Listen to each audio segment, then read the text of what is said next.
Good morning, everyone.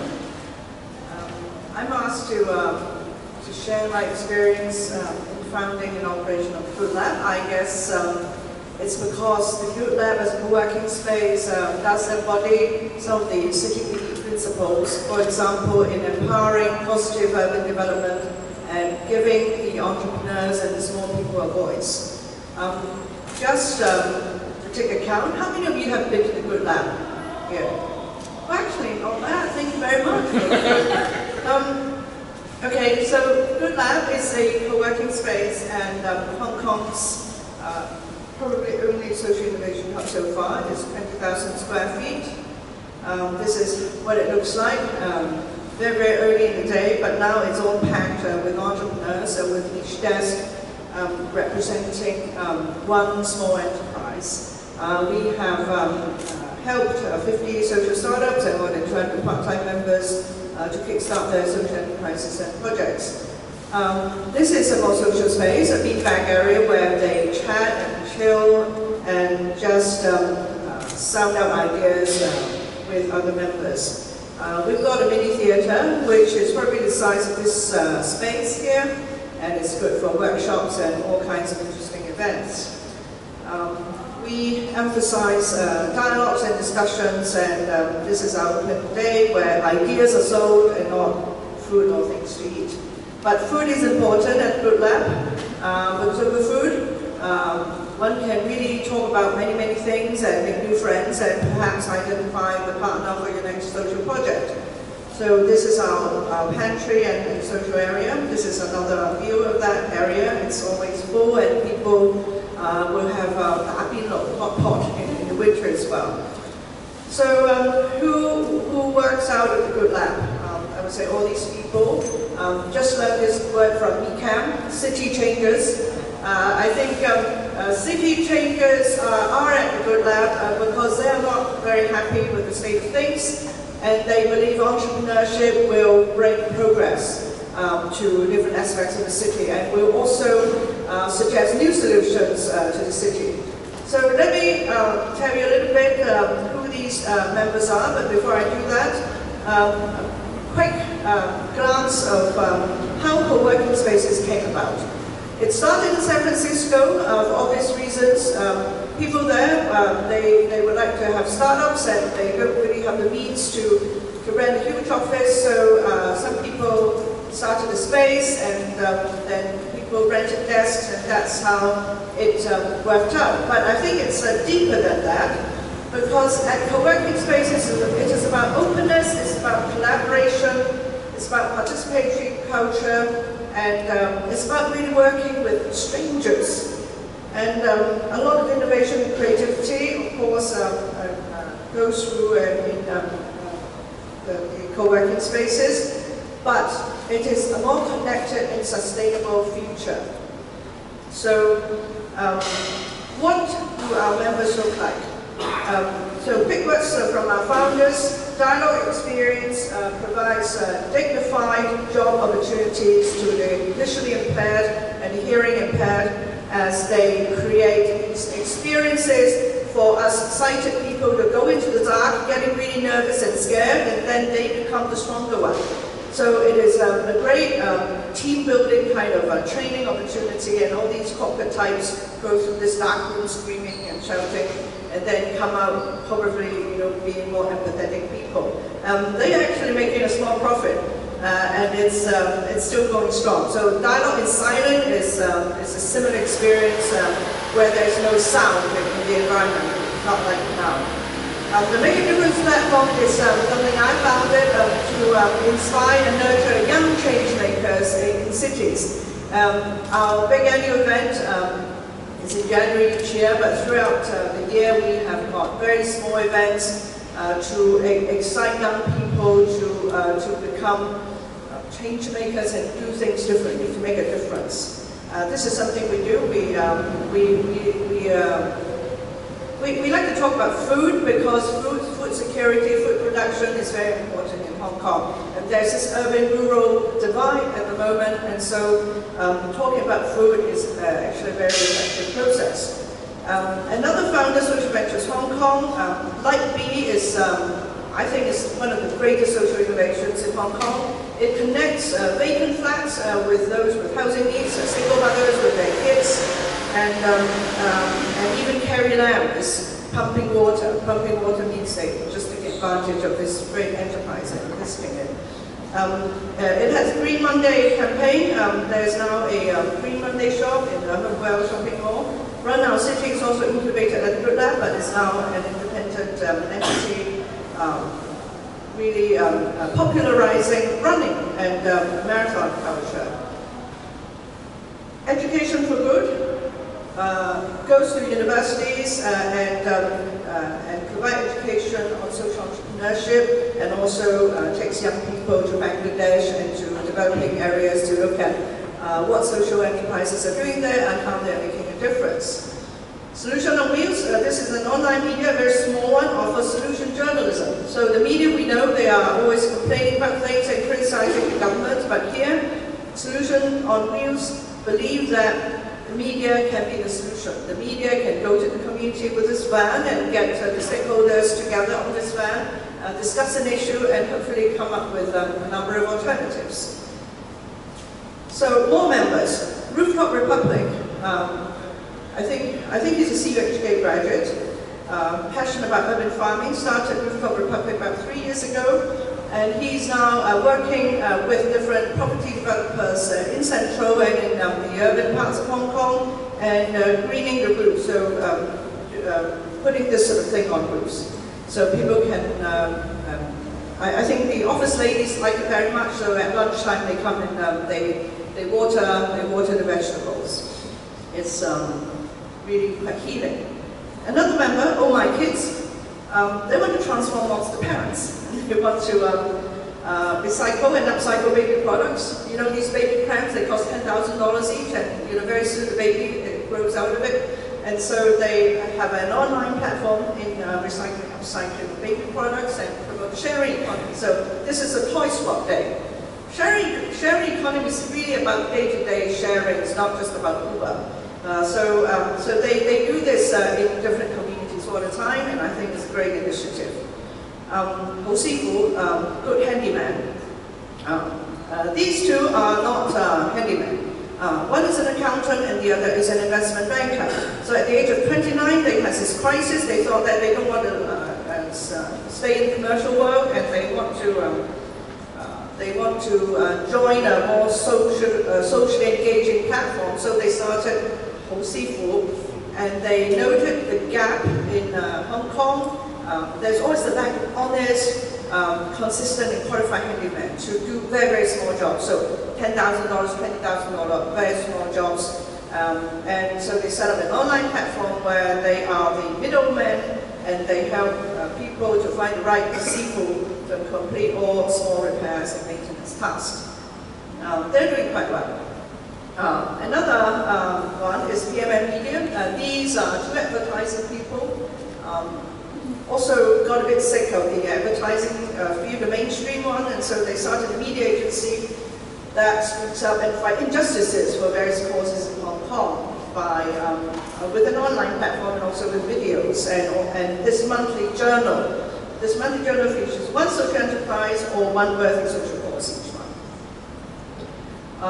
Finally, the Green Feet Reading Club. So this is another entity wishing to transform the sort of very utilitarian, functional mindset of parents. They recognize, they go into a bookshop, they see that in the children's book sections, there are only books for English tutoring and math tutoring, and no illustrated books whatsoever. So they are now publishing children's illustrated storybooks with Hong Kong stories and in the Hong Kong context.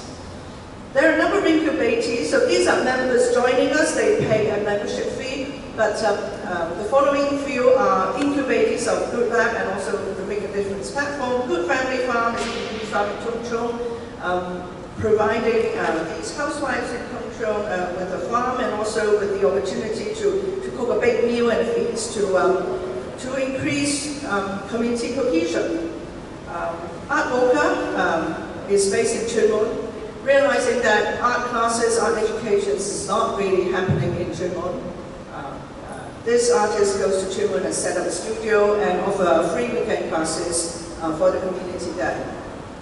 Another small social enterprise called Microforest. It provides job opportunity and very flexible work hours for these mainland mothers and low-income groups by making these little gifts. They also go to corporates and do corporate workshops. So they're making a small profit. So it's a very tiny social enterprise which was started 10 months ago. And kids' parties, etc. And finally, Wood Lab. Wood Lab was one of the winners of our green building idea last year. They thought that they can use the tofu, the soya pulp, to make cat litter. And they are producing this in Hong Kong, and this will be launched in the market hopefully by October this year. So a new product. You know, there's a lot of, I don't know whether you know, but tofu pulp is just dumped into the landfill. So I think co-working space, like the Good Lab, is in response to work, to the new ideas of work in the 21st century. If you go online, you will see a co-working manifesto written about 8 or 9 years ago, where people, mainly from the West, they came together, they defined the values of co-working space, which is a sustainable community based on trust. There is collaboration over competition, community over agendas, and I like the one that is friendship over formality, learning over expertise, and people over personalities.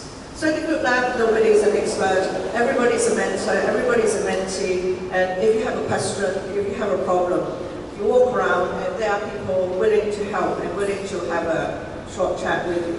And so this is the kind of openness that perhaps should happen in an urban space and forming an urban paradigm. And the lab. The notion of a lab is also perhaps a reflection on what workspaces should be like. At Good Lab, we want to incubate creativity for good. So if you want to incubate something, it's about experimentation, it's about agility, trying to pivot and change course all the time, not afraid of failure and risk. And it's all very, very mutually supportive. And with that, tri-sector collaboration is very important.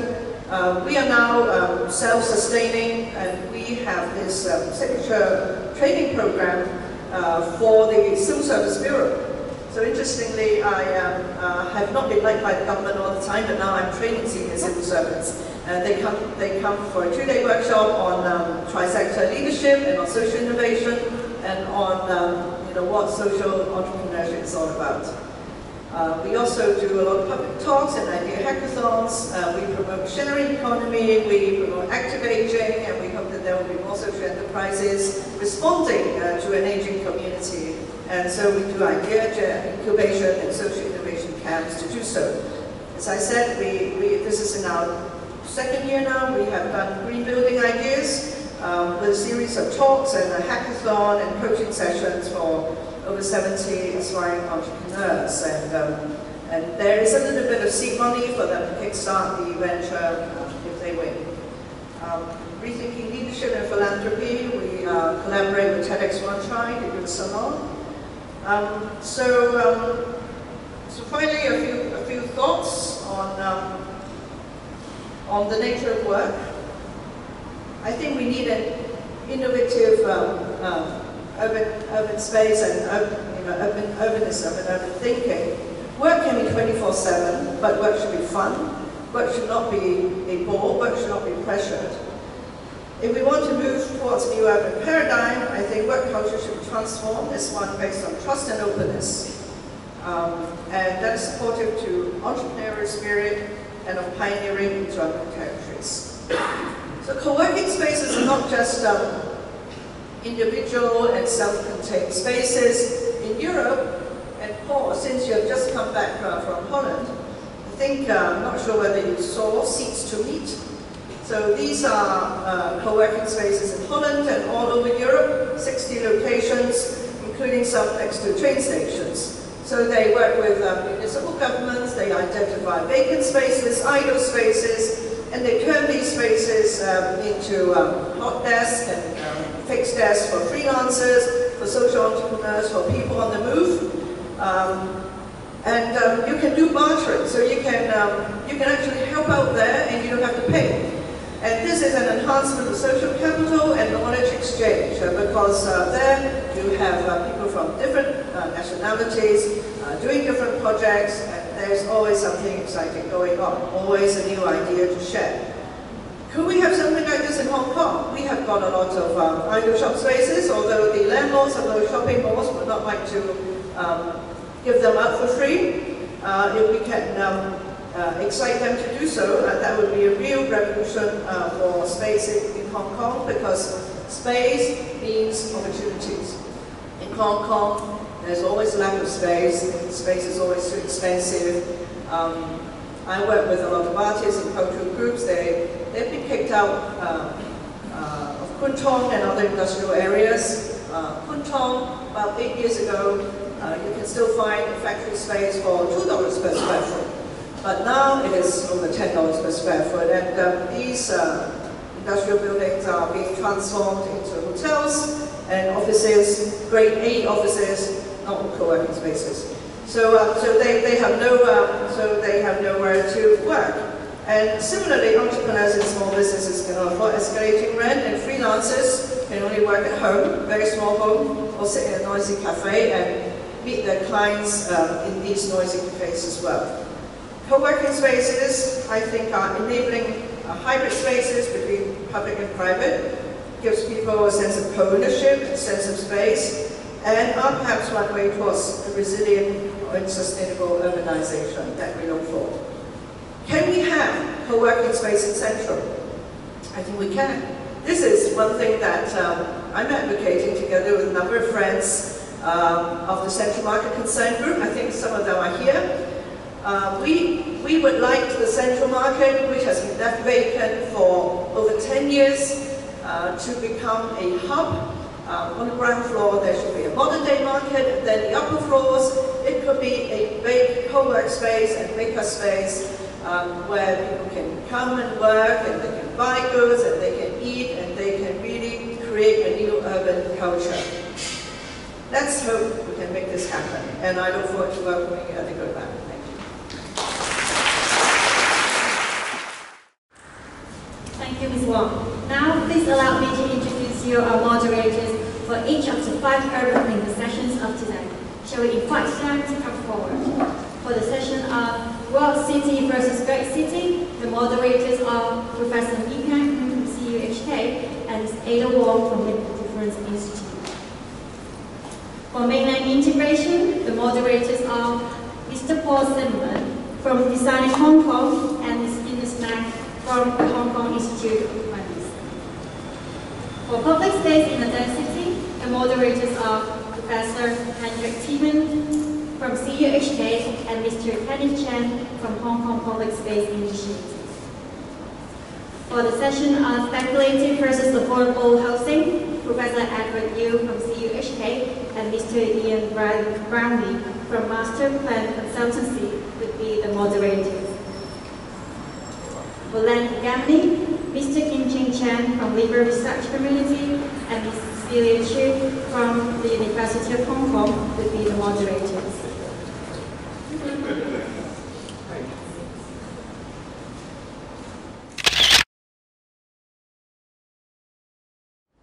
Okay, one more.